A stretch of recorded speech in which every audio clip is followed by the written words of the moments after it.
I'm listening to you and I'm thinking of the examples you made with apartheid and colonization. And I'm thinking of the convenience. So drug trade, 1989, 1990.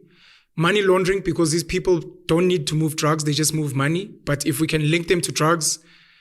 Now, years later, 2001, looking at some of these nations, the G7s, and some of the nations they have bombed, and some of the atrocities they've caused, conveniently now, because a building is bombed there, let's get the whole world to buy into this thing.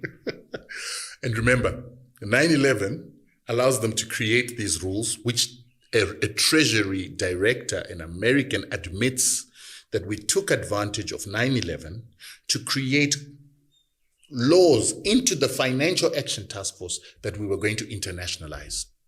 So what we were going to do is we were going to say that every single financial system in the world is either with the Americans or against the Americans.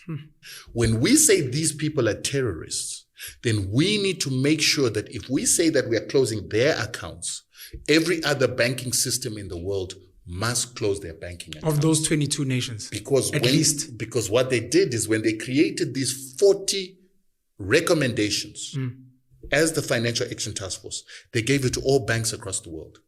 And then they said to all banks across the world, you have to implement these recommendations in your countries.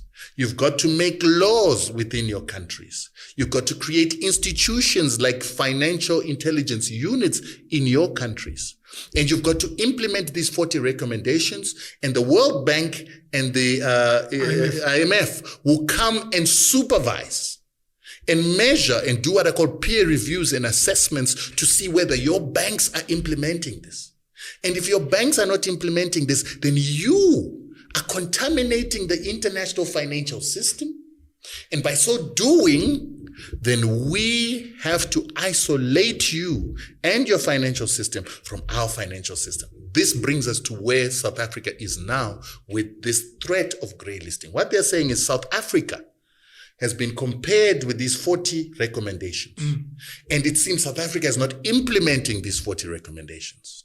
They say, number one, South Africa is not creating enough institutions and enough investigating capacity and enough laws to stop money laundering, to stop funding of terrorism.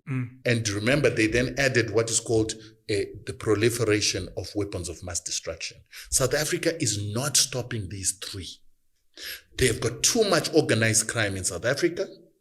Their police force and their investigative wings are not able to investigate and adequately catch people who are corrupt, people who are in organized crime, and people who are drug trafficking and doing any other crimes that could be bringing money laundered funds into the banking system.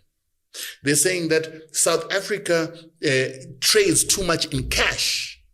The South African economy, according to one of the regulations, recommendations within the 40, is that nations should not allow too many cash transactions, because every transaction that is done should be monitored. Yeah. We must know who's moving money. That's why I want people to have bank accounts. But a lot of people are unbankable in South Africa, which goes to show you that these Financial Action Task Force recommendations are divorced from the realities of South Africa.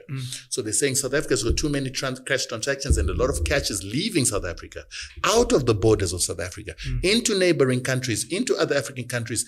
And we believe that that could be funding terrorism and the proliferation of weapons of mass destruction.